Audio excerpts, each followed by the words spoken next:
and I want to be mindful of time. So I just want to introduce myself first, and then we're going to turn this over to Matt and get started. Can you hear us? I see Stephen mouthing hello. Are you there? Can you hear me, Steve Dressel? No. Let me see. Everybody should be unmuted on this thing right here. Great. Can everybody hear me? Nod if you can hear me. I can hear you. Yes. Hang on one second.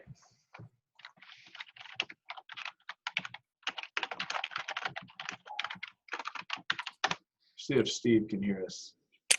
Yes, I can. Ah, great. Okay. Fantastic. Well, listen, I want to do just a short introduction and then let folks introduce themselves, and then we're going to turn this over to Matt and let him school us on a few things. My name is Tanner Pickett, and I work here at Montreat Conference Center. We're really excited. This is our second knowledge drop that we've done, and so if you didn't tune in last time, I want to just tell you a little bit about what we're doing. The goal here is just to bring people together who are interested in youth ministry, share knowledge, create opportunities for people to collaborate if needed, and really just create an opportunity for some networking and some fellowship, and hopefully just all learn a little bit. We're kind of playing this by ear. So we've done 2 of these. And the first one was successful. I think this one's going to be great. I'm excited. I've got a preview of what Matt's going to be talking about. I think it's going to be great. So we'll likely do some more in the future. And the goal here is just to create some great content. So a couple of housekeeping things really quickly. We've got 8 people on right now, and I think that for the most part, people will feel I don't expect a lot of hoopla in the background, but Matt has the almighty mute button, and he might mute us all at some point. But I think for the most part, we're going to just keep it open. You'll notice to the side or to the bottom of your screen, there's a chat feature. So if you want to use that, I encourage you to. I think Matt's going to do some things along the way where he's going to encourage conversation. So we'll play some of this by ear. Secondly, there will be times for questions, I think, throughout. And then also at the end, if there's questions that we can answer, this is not specifically about Montreat Youth Conference. But if you have those questions, I'm happy to answer those things. There's several of us on the phone that can answer just about anything that you need to know in terms of youth conferences, at least. But that's not specifically what this is about. So we just kind of want to create that. Matt, is there anything that I've left out before we go into intros? I think you're good. Okay, great. Well, I've introduced myself. I think maybe we could, we should just kind of start. I'm curious there's somebody on the phone that all I see is their phone number. I'm curious about that person. So I thought maybe I would call on that person first to introduce themselves, and then we'll just kind of go around the screen if that's all right. This is I see a Steve, a Joseph, a Sarah, a Drew, and so I did not call your name. That means that you're likely the person I'm talking about. That might be me. I'm on my phone. I am Chandler Holsey. I am youth director at Forest Lake Presbyterian in Columbia, South Carolina. Great, welcome. You said your name was Chandler? Great. All right. I'm just texting you just so that people can remember that. Great. All right. Well, I say let's just dive in. Steve, will you tell us a little about yourself? Sure. I'm at a Heartland Presbyterian Church in Clive, Iowa, which is in the Des Moines area. And we are hoping to send a group to Montreat in a year from now. Some of our adult committee people have been to Montreat when they were, maybe teens, and really look forward to that. And I'm new at this position at the Heartland Church. I've not worked in youth at the Presbyterian Church before, and so I'm curious as to ways. I've had youth related and campus ministry related positions at a variety of churches until now. So I'm very happy to plug in terms of developing youth leadership as far as Presbyterians think of it. Great. Well, welcome. Steve, are you Thank you. a pastor or a Christian educator or a youth person in Clive? Christian education. Okay. Yeah. I met a person named Nick who was from Clive, Iowa about 1.5 years ago. That's right. I'm Nick's successor. Nick Okay. was here for a year, and then he left because he got married and went to South Dakota. Okay. Well, that's a good reason. Mm-hmm. Susie, you want to introduce yourself? Yes, I'm Susie Burns. I'm the Youth Outreach Director here for the Conference Center. I do a lot of traveling for the center and in community with folks as well as here, and help support, do whatever I can to help support the churches in general. So looking Great. forward to being with everyone. Fantastic. Welcome again. What about Drew? I don't know if we've muted you or you muted yourself, but if you're able to unmute and want to talk, that'd be great.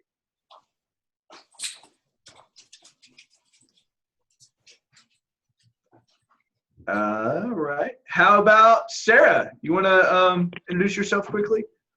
Yeah, so I'm Sarah. I work here in Montreat as the housing registrar, which means I help people find housing for youth conference. So if you need any housing help, please let me know.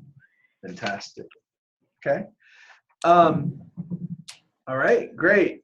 We have Joseph listening on, who's also on staff. He's actually our graphic designer and is refusing to actually talk on the mic. So we'll skip over him. He'll probably chat something witty periodically. Okay. Well, Matt, I'm going to turn it over to you and just take it from here. Great. Hey, we're glad you're all here. This is good. I didn't catch Drew's information because I had to step out of the camera for just a second. Where's Drew from? Do we know? I do not know. Okay. So he may just be listening on for various reasons. Well, yeah. Okay. Well, that's good. Glad you're here. This will be really fun. I saw the first knowledge drop online, and so we're recording this so that we can post it online. Michelle Thomas Bush did a great job, and I appreciated the conversation that she hosted. So I'm looking forward to seeing where this goes with Montreat. My very first continuing education event was in October of 1997 in Chicago, and Montreat hosted that. So I'm really excited that Montreat is getting outside of the gate, so to speak, to be able to support people in youth ministry and Christian education. So that's fantastic. Hey, there's Drew right there. Drew is part-time youth director at Stillwell United Methodist Church. Drew, we're glad you're here. Welcome. It's great. I've got some slides I'm going to run through. There'll be a few points when I invite you to share in conversation. If you don't have access to a microphone, go ahead and chat your responses in, and I'll narrate that. And if you called in, I'll share what's on the slide so that you're not missing out on anything. So first thing I'm going to do is grab this slide here.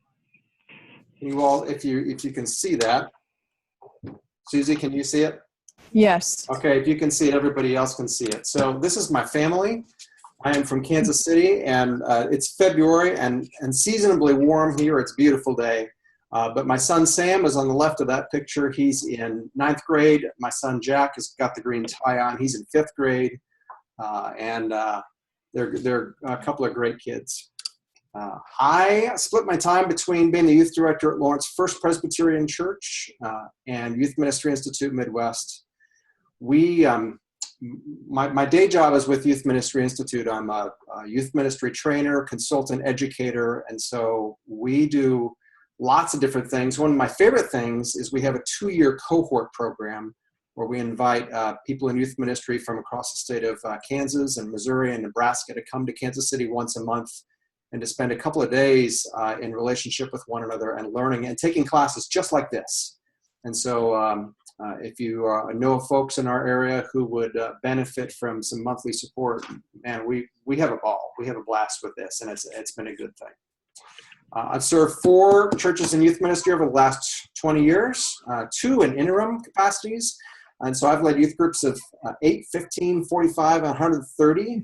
I served at 12 years at Village Presbyterian Church, which is a 5,000 member congregation. At Lawrence First Pres right now, I've got 8 in my youth group. So it's been great to be able to work with youth groups of both sizes. I also teach youth ministry at St. Paul School of Theology in Kansas City. And then our nonprofit group is supported by the Synod of Mid-America, several Presbyterian partners, the United Methodist Church Discipleship Ministries, and other places. So that's who I am. So I'm not an East Coast guy, but I sure do love Montreat and get out there as much as I can. It's a beautiful place. If you've not been, I'm sure that Tanner will tell a little bit more about that at the end of the call.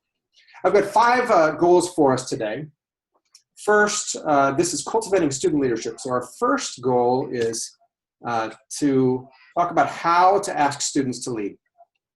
And the second goal is to inquire about when we will see growth in your youth ministry or student ministry. Third is to respond to the current trends that students are engaging in. And fourth is to share some best practices in cultivating student leadership. And so there'll be a few times when I share some slides, and there'll be a lot of times when I invite you to share either by chatting in or by participating with your voice. So the first thing I want to tell you is... Can I ask a quick... Absolutely. I'm sorry. I'm wondering if this is valuable to me, how much I need to take notes, or whether this will be available somehow in like the slides afterwards. Yeah. So we will do Maybe you already went over this. Yeah, we'll do 2 things. I will get, actually, let me do this. On the Facebook page, I will post a link to all my slides. So if you want the slides, you can get them. And second, we'll record this. So if there's something you missed, it'll be on YouTube within a week. So you can go back and check in on that too. Yeah. Thanks. Sound good? Great. First thing I want to share is that there are no magic beans. So I go to about 20 different churches a year doing consulting, and one of the great things is every place is different, and every place has its own soil. And so the beans that I bring with me are not going to be valuable in each setting because every place is different. So I'll give you some tips, but chances are you probably have some things that you can teach me and teach one another in the process. So our first goal, how to invite students to become leaders. Ministry in the local church can often feel like you're on an island. And so I'm going to start inward and say that building community in your own ministry setting is the best place to start. And the common question is, wouldn't it be great to have all the tools we need? My brother's a mechanic. He owns a shop. And one of the very first tools he always grabs is a flashlight, because vision is the most important thing when you're working inside of a car. You can have this full toolbox, but if you can't see what you're doing, it's hard. So I want to start with this. This is an activity for us. I have something to give each of you, whether you're online or on the phone or you're on the screen. I'll narrate this for you. One of our funding partners is going to give each of your churches $10,000. And they have a couple of rules because they're funders, and that's the way that funders work. The first is that you can't give it away. The second is that you must buy or build something that we can all see and touch. And third, it must be reusable for many years. Now, this is specifically for your student ministry, for your youth ministry. So you can't give it away. You've got to buy or build something that they can see, and it must be reusable for many years. So either go ahead and talk or chat in your answers. I want to know what you're going to do with $10,000. Is there right or wrong answers? Because I feel like there's a wrong answer, and I may say all of them. No, there's no wrong answers. You can build a basketball court if you want. Wow.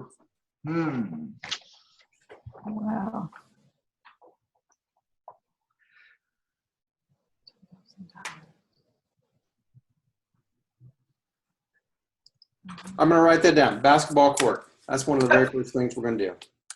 I would put in like a cool coffee shop kind of meeting area. Coffee shop meeting area. Cool. Okay. What else are we going to do with that $10,000?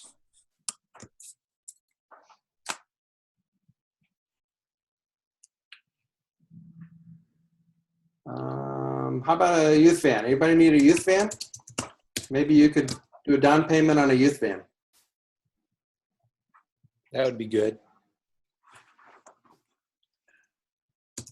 New couches. New Oh. couches. Every church, the youth room is full of well, you've seen them, Yeah. the leftovers. Mhm. Hand-me-down couches are the best, though, Joseph. Yeah, they're pre-softened, Joseph, so you're right about that. Usually pre-stained too.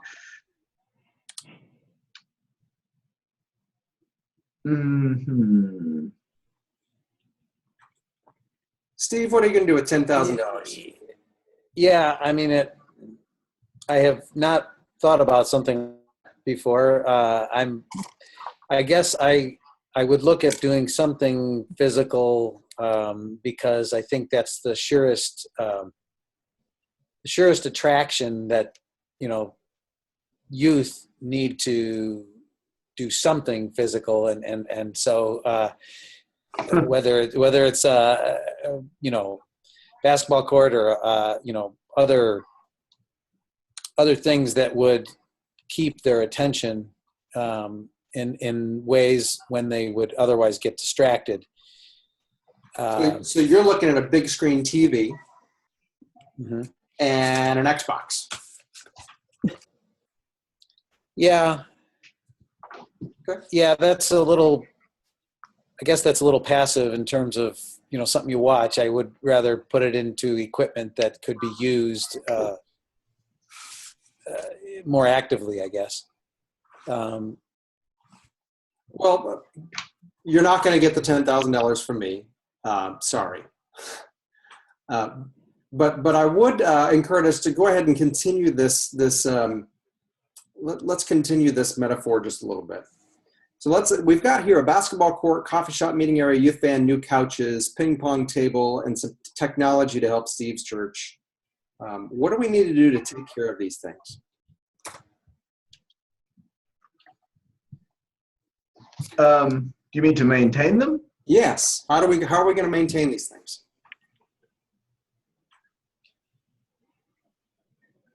Obviously, technology, infrastructure,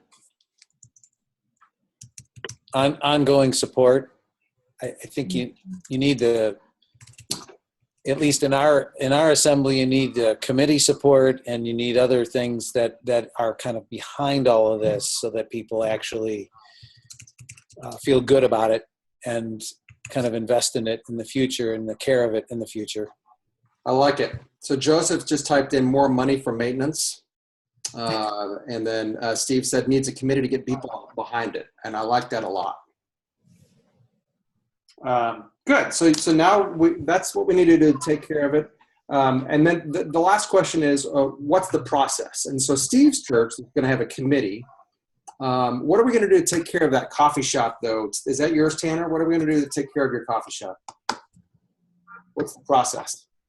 Well, by that, do you mean to make sure it lasts for a while, I guess? Yeah, I mean, if I give $10,000, I want to make sure it's going to be this long-lasting thing. Yeah, I mean, I think you have to have a plan of how you're going to use it. I think you got to have rules or guidelines of what you can and can't do. Yeah. Okay. So you're gonna set some policies in place. Some parameters. Yeah. I'm changing slides. No, I'm not going to give you $10,000. You probably figured that out. But you have the opportunity to do something for your students. You have the opportunity to give your youth something better. And that is that you can give them their very own youth ministry. Mm-hmm. So I would encourage you to do this kind of activity with your students, either at a retreat or at a student leadership meeting or after church on a Sunday. Just invite kids, hey, Noticed you've been around a lot. I'm inviting a few kids to come and to help plan youth group for the next few weeks. Would you come and do this exercise? And instead of saying $10,000, show them a picture or hold a Matchbox car in front of them and say, this is a cool Matchbox car. We're going to give this to the youth group. What are we going to do with this car?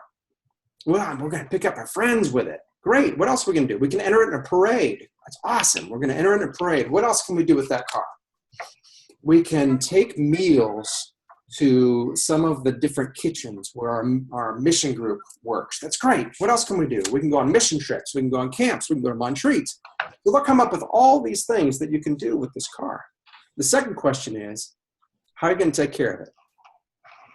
On a car, what are some things that we do to take care of a car? Regular maintenance. Oil change. Oil change, great. Mm-hmm. What else?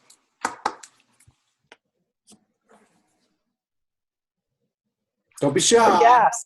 Okay, gas. You got a garage. Joseph just typed in rotating tires.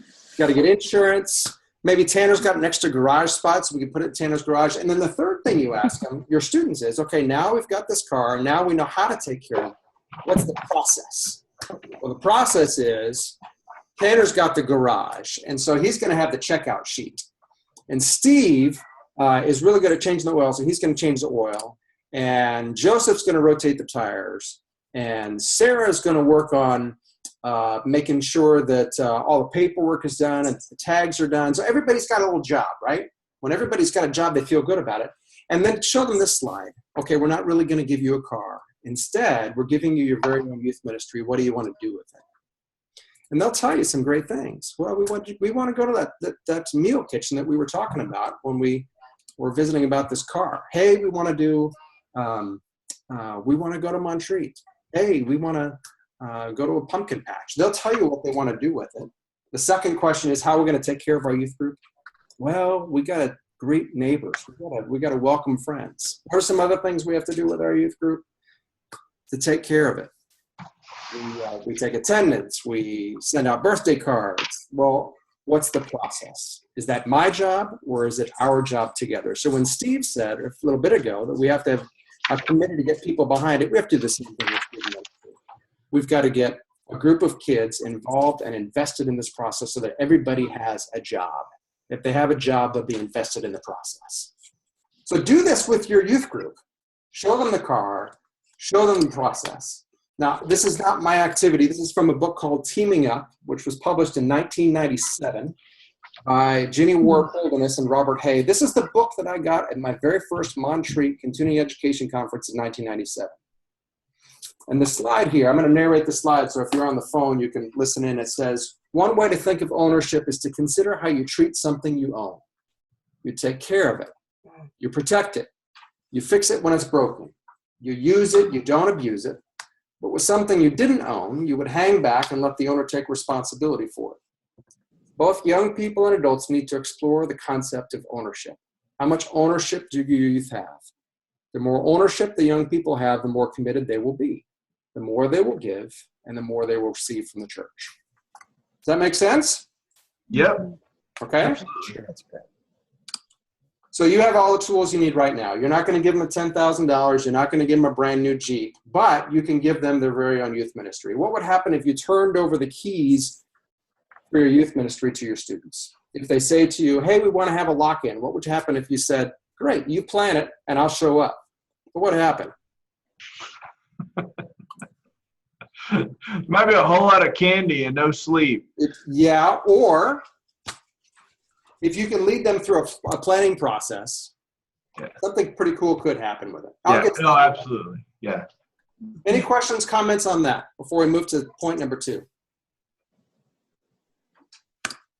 Point number 2, when do our students grow in their faith?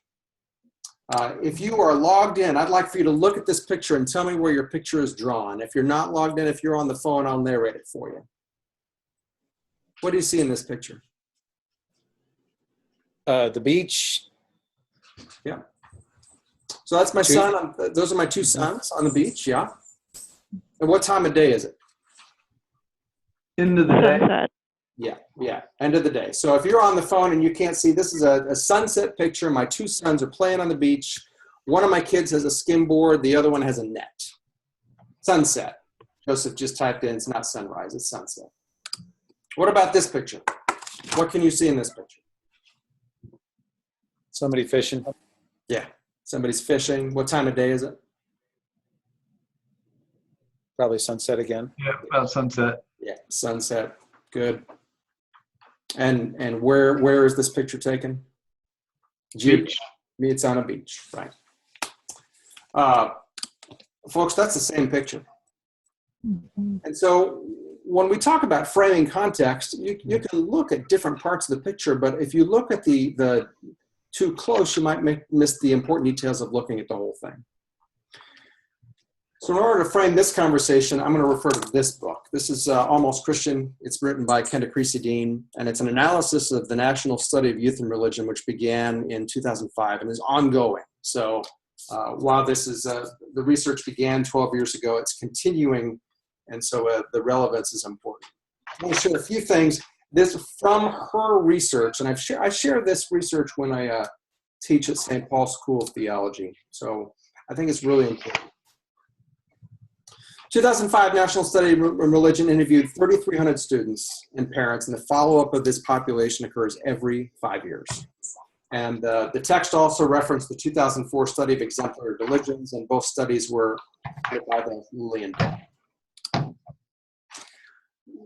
Kenda Creasy-Dean, I'm going to quote her again here. One of the things that she tries to impress upon us is that understanding math will help us succeed. When you're in the change line at the grocery store, understanding how change works and math works will help. Mastering your language will help you succeed. Well, faith help you succeed. And her point is that not in the same way. Her point is that for youth, faith must be more experiential. Abstract thinking doesn't begin to develop until the age of 16. And so how do we make faith, which is an abstract thought, real for young people, especially when they're thinking about physical and tactile things? And so she's found 3 ways when youth encounter God. The first is in transformational experiences, retreats, trips, youth conferences, like going to Montreat. The second is during times of trauma. Even atheists may choose to pray when trauma happens. And third, in intense community. As leaders, we help form communities of faith. Is there anything that's not on this list when you've seen youth encounter God the most? Is there something that it wouldn't fit into these 3 categories?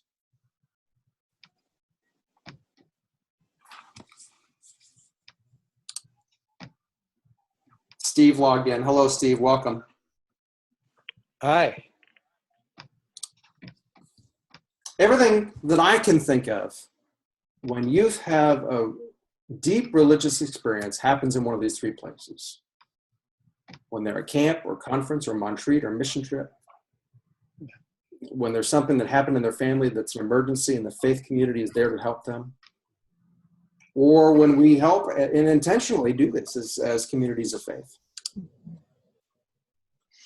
Now, Holders and Hay are advocates that the relationships in this book, they really talk about that relationships are more important than programs. Mm-hmm. And so our second point here, when do our students grow most in their faith? If your Sunday school lesson completely bombs this Sunday, like mine is probably going to, because my Sunday school teacher just said she'll be out of town, the hope is that the relationships that are present are the glue that hold those kids together. And that the lesson that we teach, the content that we teach, they're probably not going to remember a year from now. Instead, they're going to remember the people that were there. Okay, the third one, our third point here, this is another point for you to interact. How do students in the church respond to the needs of youth? What are current trends? And what do our students need? Now, here's something fun. Michelle Thomas Bush shared this with me a few years ago at an informal activity at Montreat Conference Center in North Carolina. Students were asked this question: what has helped you grow the most in your faith journey? So this was the question they asked. And here are the answers. These are in alphabetical order. And I'd like for you to either chat in or or voicing your thoughts. I want you to pick the top 3 and the bottom 3. It's a lot easier than going through 12. But here are the 12 comments that they had. A Christian friend, Christian music, going on a mission trip, going to worship at my church, my youth group, praying, the preacher or sermon, relationship with a Christian adult mentor, relationship with parents, retreats, camps, or conferences, studying the Bible on my own, and studying the Bible with my small group.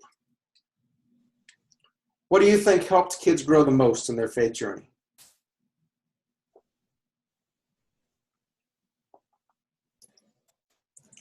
I would say it'd have to be something that they're exposed to on a regular basis. So Christian friend, relationship with parents. Good. Retreats, camps, and conferences, I think, can make a big impact too. Great. Other thoughts?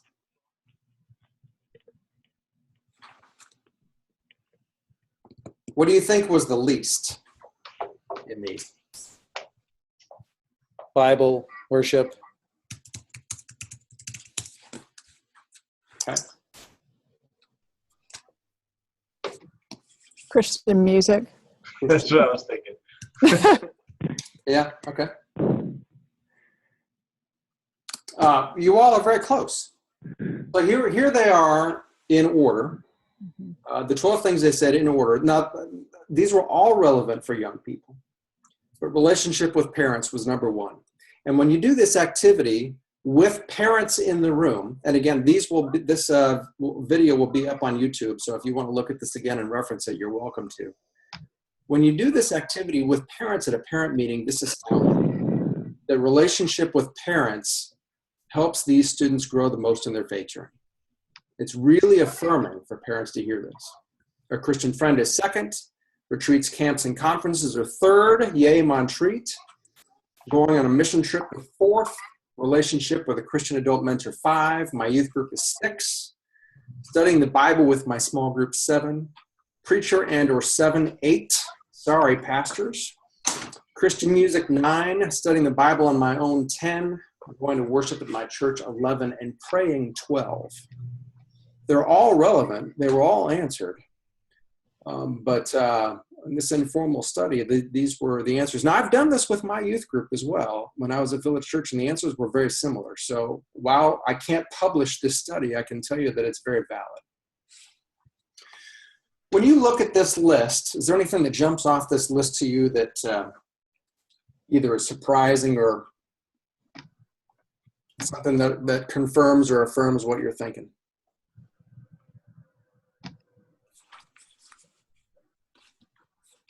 Look here at these first 7. What is it about these first 7 that's different than the last 5?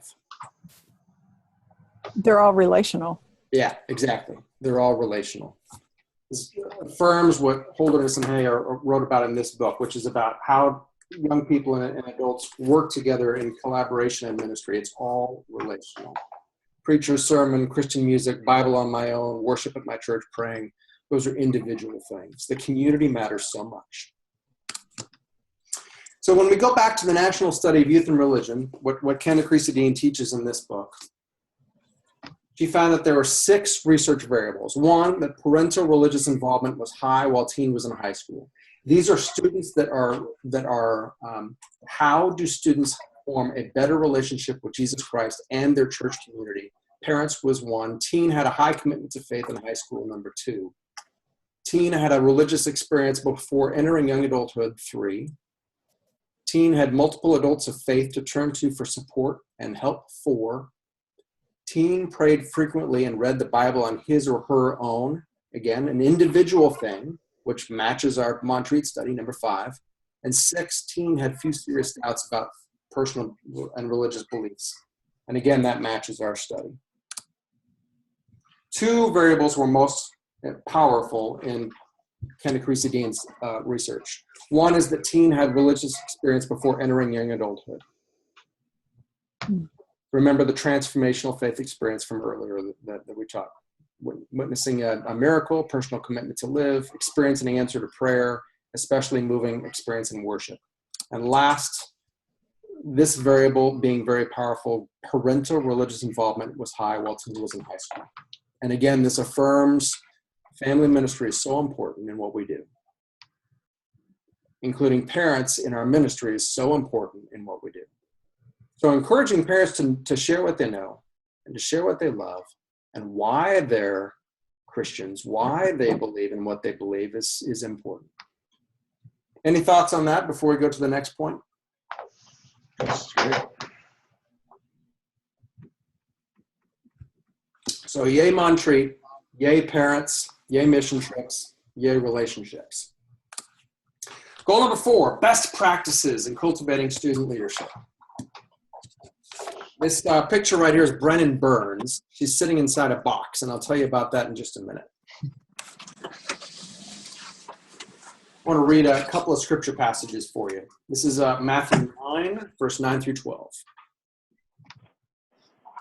As Jesus was walking along, he saw a man called Matthew sitting at the tax booth and said to him, "Follow me." And he got up and followed him. As he sat at the dinner in the house, many tax collectors and sinners came and were sitting with him and his disciples. When his Pharisees saw this, they said to his disciples, "Why does your teacher eat with tax collectors and sinners?"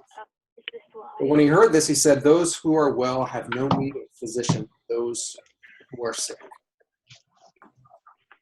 And one more passage from 1 Corinthians 12. Now you are the body of Christ and individually members of it. And God has appointed in the church first apostles, second prophets, third teachers, then deeds of power, then gifts of healing, forms of assistance, forms of leadership, various tongues. Are all apostles? Are all prophets? Are all teachers? Do all work miracles? Do all possess gifts of healing? Do all speak in tongues? Do all interpret? So the body of Christ is diverse. When Jesus found the disciples, he gave them roles aligned with their gifts. Can you hear me? And so keep this in mind when you want to cultivate student leadership in the church. Paul affirms this practice, that not all work miracles, not all were teachers. So simple things. Are there students who can welcome others, who can read scripture, who can help plan an event, who can share testimony or music during a message? So think about this. In just a minute, I'm going to ask you to add to this list of welcoming others, reading scripture, planning an event, sharing testimony or music during a message. So think about it for a minute while I share an example here. One of the great things about my work is I get to visit with several different congregations and hear about youth ministry. And I went to a Disciples of Christ church in Kansas City, and Ryan Motter, the pastor there, said, "Matt, I've got a story I want to share with you." I said, "Okay, Ryan, what do you have to share?" And he said, "I was at a birthday party with some students, and one of the kids came up to me and wanted the bag of Skittles that was in my hand. And I said, 'What would you do for this bag of Skittles?' And the kid said, 'I'll do jumping jacks. I'll write thank you notes.' He came up with all different things, and Ryan said, no. Something bigger. What would you do for this bag of Skittles?" And the kid said, "I would preach for Skittles." And so Pastor Ryan said, "You're on." And so Pastor Ryan worked with this kid for 2 or 3 weeks, put together a sermon. The kid preached for Skittles. And at the end of the service, one of the other kids comes up and finds Pastor Ryan and says, "Pastor, I want to preach for Skittles too." And so what can happen if we ask our kids to do something that aligns with the skills and the gifts that God has given them? Not every kid's going to preach for Skittles, but maybe a kid can read scripture or can help with as an usher. What are some things that we can ask our kids to do that can involve them in student leadership in the church? This is your turn. I'll go to youth group for skills.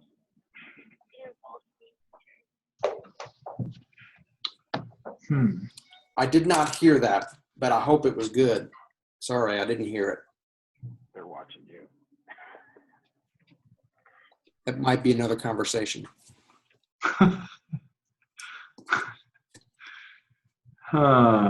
Joseph to everyone said he'd go to youth group for Skittles. So, sure. I told you he was going to be chatting witty stuff the whole time. I got a tripod for him right here. What else?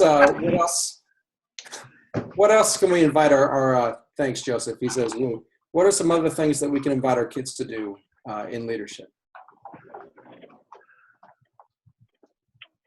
Plan an activity. Yeah, exactly. So you do the car activity at the beginning. What do you want to do with your youth group? And invite your kids to all sign up for different things so that they can each take on one of the different youth group activities. Drew types in, help plan a mission trip. That's awesome.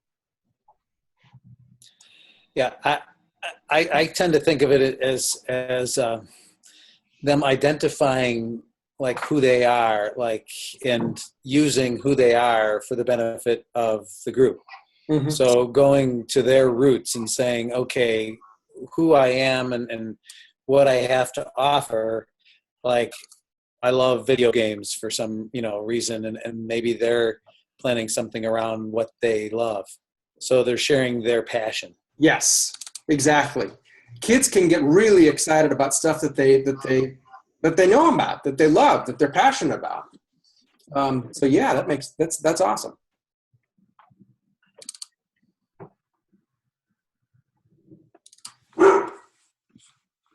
Sorry, my dog is excited in the background. I've got it's the Skittles. Yeah, that's exactly right. You see the picture that's on the screen now? This is South Dakota. And this was the worst mission trip I've ever had. It was in 2007, 10 years ago. And for some reason, the bus broke down on the way there. And we ran out of work on the second day. And the group of adults that were there planned hot chili and crock pots. And if you've ever been to South Dakota in the summer, it's 105 degrees. The gym that we were staying in had no air conditioner and no windows. We had a bathroom for all these kids, one single bathroom for all of these kids where we were staying. There were rattlesnakes outside in the evening, so we couldn't go outside in the evening. There were everything that could go wrong did. And so on the second day, all the adults gathered together and said, what are we going to do to salvage this trip? And so we made a list. Oh, we could take them to the Badlands. We could take them out for ice cream at the nearest town, which is 45 minutes away. We could do all these different things. And while we're doing that, all the kids go in another room and they come up with their own list. Now, this is something that we didn't lead. They led on their own. And so a group of kids came out and said, we want to do Bible study. Another group of kids said, we want to do Vacation Bible School. We've made all these friendship bracelets. We want to share these with the kids in this town. We were serving in a Native American reservation. Another group of boys said, we want to play. So they started a little softball team with some of the boys who lived in that town. Another group said, who decided that we're going to have crock pot meals in the middle of summer? That's really dumb. We'd like to make our own meals. And so these kids planned the rest of the week on their own once we got out of the way. And then that fall for youth group, we did the same thing. We did one Sunday a month where we did crafts. So the kids that did the Vacation Bible School led those crafts. We had one Sunday a month where we did a meal together and the kids planned a meal. We did one Sunday a month where we played and those boys that did kickball came and led games for us.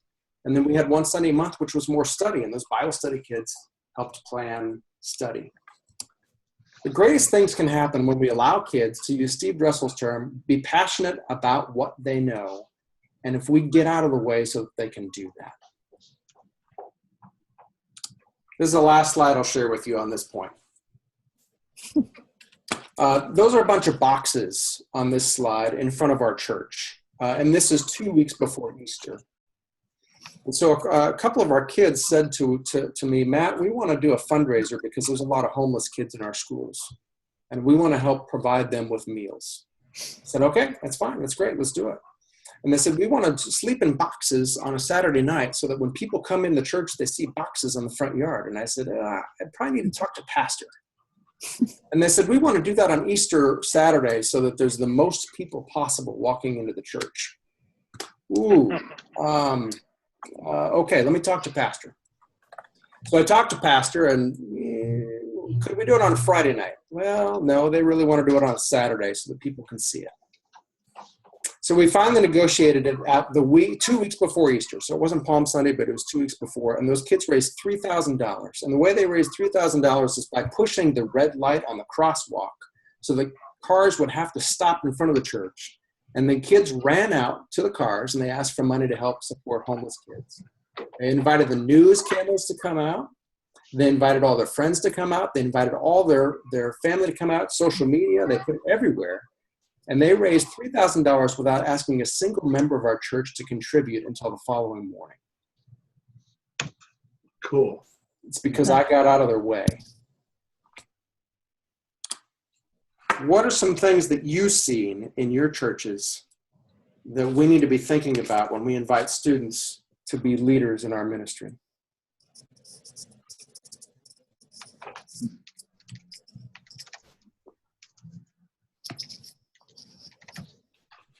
Susie typed in lead Bible study. I don't know when you typed it, but it's one thing we can do.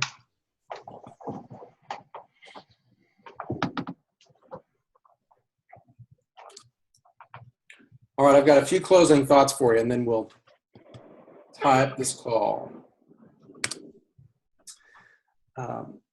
Here's some observations for you. Consider either words of wisdom or words of experience. I don't know which one, but first is I would say be on board with family ministry. We've shown that research affirms that parents matter most, so the most effective youth ministry is also family ministry. The second, I want to encourage you all to think that you need to be realistic. The era of big youth groups ended with the rise of the cell phone. So youth will choose when and where to seek experiential faith. You're not going to get all your kids together in the same place. They will choose where they want to, the communities where they want to be involved. And so are you offering Bible study for your kids? Are you offering mission experiences for your kids? Are you offering kickball for those kids who want to play? Be authentic. You need to know, youth need to know they're not the only ones that struggle. You profess that you struggle. Have you professed that you sin? Be self-aware. You don't have to be everything to everyone. I am not warm and fuzzy. My wife is.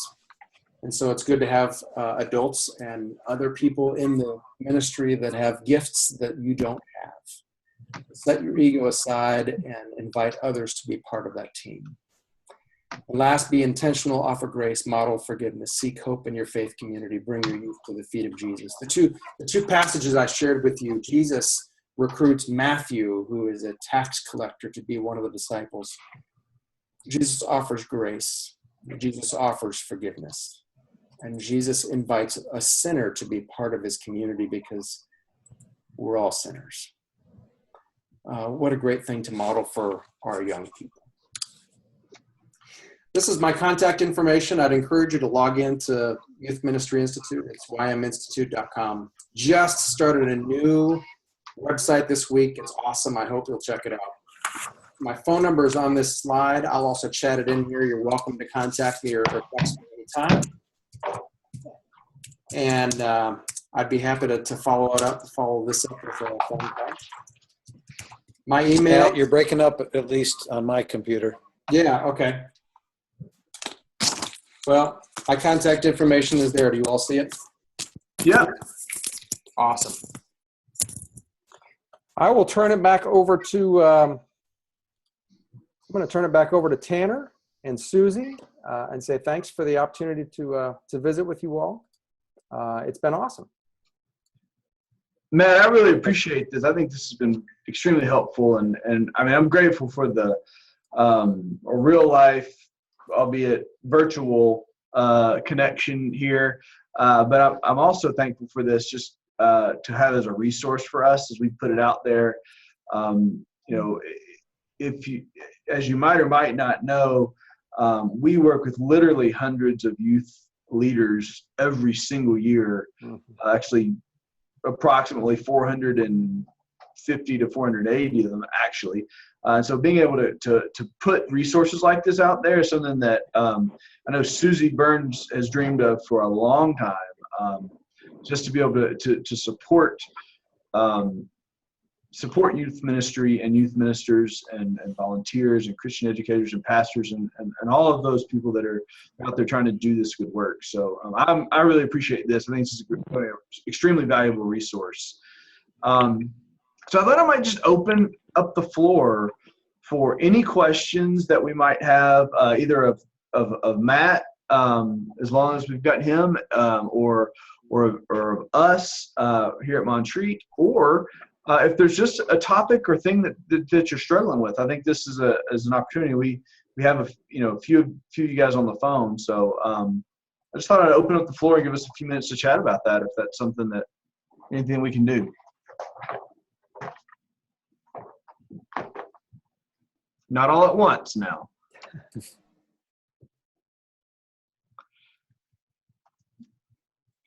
Anything tonight that was that Matt talked about that really struck you?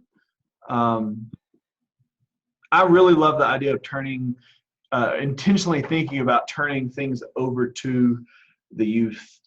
I actually, last year at our General Assembly, the Presbyterian General Assembly, I was sitting in on a young adult conversation that was literally a group of young adults who were getting together to just talk about their roles in the denomination and their churches. And it was absolutely fascinating. One, that I no longer fit the description of young adult.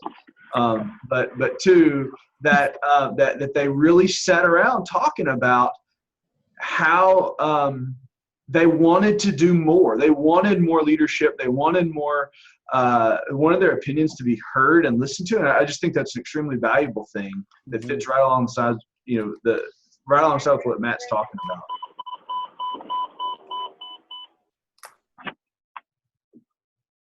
I would just offer that one of the big things I think that excites me about the Montreat experience is that it is 50%.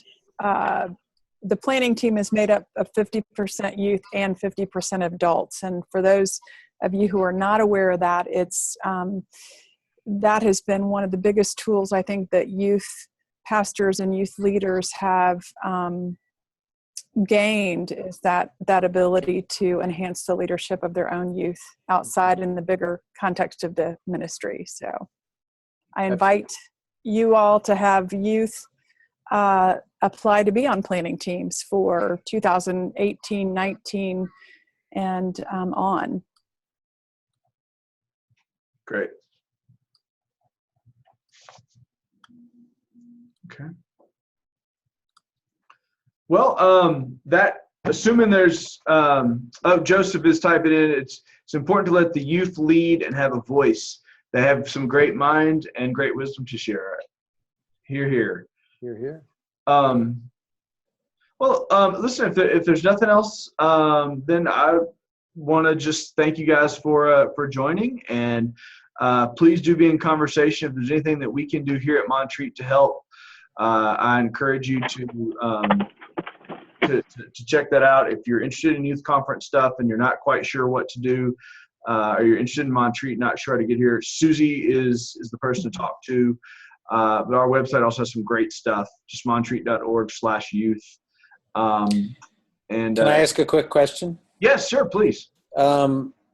If I heard right, this is the second of the two do you guys have a third planned or something? There are a couple of other committee members who I invited to be on this who said that they really couldn't.